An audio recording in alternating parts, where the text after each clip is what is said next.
నువ్వు ఒప్పుకోవాల్సింది సాక్ష్యం నా దగ్గర ఉందని. అంటే సాక్ష్యం ఎవరని నేను అడిగితే ఇక్కడ సతీష్ అన్న, వేముల సతీష్ అన్న కుర్రవాడిని తీసుకొచ్చి పొద్దున తెల్లవారుజామున 4 గంటలకి తీసుకెళ్ళిన సతీష్ని సాయంత్రం 8:30, 9 గంటలకు నా ముందు నిలబెట్టారు సార్. తనకి లోన ఏం చెప్పారో, ఏం ట్రైనింగ్ ఇచ్చారో అయితే మాత్రం నాకు తెలియదు.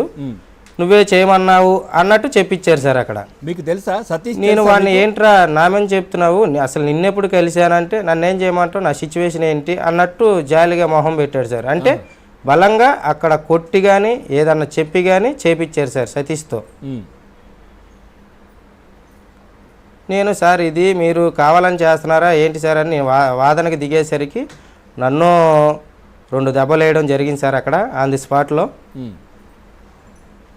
నేనైతే ఒప్పుకోను సార్, నేను చేయని దానికి నేను ఒప్పుకోవాల్సిన అవసరం లేదు, నేను బలవాల్సిన అవసరం లేదు. ఈరోజు కాకపోయినా రేపైనా బయటపడిద్ది అంటే నువ్వు అసలు ఏం చేస్తావు, ఏ పార్టీల్లో తిరుగుతున్నావు, ఈ మధ్య పార్టీలో బాగా తిరుగుతున్నావు కానీ నన్ను అడిగారు సార్. నేను వచ్చేసి టీడీపీలో గత 2 నెలల నుంచి నేను తిరుగుతున్నాను సార్ యాక్టివ్గా. నాకు యూత్ బలంగా ఉంటుంది కాబట్టి యాక్టివ్గా నేను తిరగగలుగుతున్నాను. అది కూడా మేము తిరిగేది కూడా సింగినగర్ ఒడ్రి కాలనీకి సంబంధించిన ప్రాంతంలోనే ఉంటాం కానీ మేము బయట ఎక్కడ చేసేది ఏం లేదు అని చెప్పాను. మీరు టీడీపీలో తిరుగుతున్నారు కాబట్టి మీ నాయకులు ఏమైనా చేయమన్నారా, లేకపోతే మీ ఉమాగారు ఏమైనా చేయమన్నారా అని క్వశ్చన్ వేశారు సార్ నా మీద. నేనే చేయనప్పుడు మా నాయకులు మా ఉమాగారు ఎందుకు చేయమంటారు, అసలు ముందు నేను చేస్తేనే కదా. అలాంటిది మీరు ఇలా కావాలని చేస్తే కరెక్ట్ కాదు సార్ అంటే ఏంట్రా ఎగస్ట్రాలు వాగుతున్నానే కొద్దిగా మళ్ళీ 2 దెబ్బలు వేసి బయట కూర్చోపని దోసారు సార్ నన్ను. నేను నీతో నిజాలు ఎలా చెప్పేయాలో మాకు తెలిసి నీలాంటి వాళ్ళు చాలా చూసాం, మర్యాదగా నీ వెనక ఎవరున్నారో వాళ్ళ పేర్లు చెప్తే బాగుంటుందని వెనక దోసారు సార్.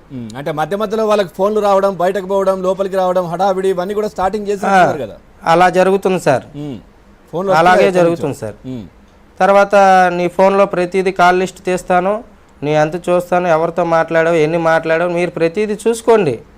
చూసుకొని అందులో ఏమన్నా తప్పు ఉంటే మీరు అన్నది చెయ్యండి. లేదు నేను సతీష్తో చేపిమన్నాను అని మీరు అంత బలంగా చెప్తున్నారు కాబట్టి సతీష్తో నేను ఈ ఘటన చేయమన్నది ఎక్కడ చేయమన్నాను, ఎలా చేయమన్నాను, ఏమిస్తానన్నాను, ఏమైనా ఫుటేజ్ కానీ వీడియోస్ కానీ ఏమైనా ఉంటే నాకు చూపించండి సార్.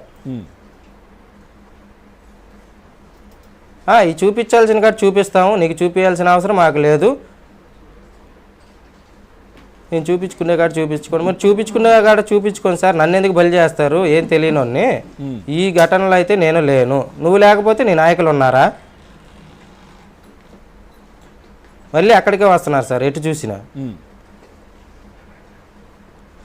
నేను లేనప్పుడు నా నాయకులు ఎందుకు ఉంటారు అని నేను ప్రతిదానికి వాదన వాడుతున్నాను సార్.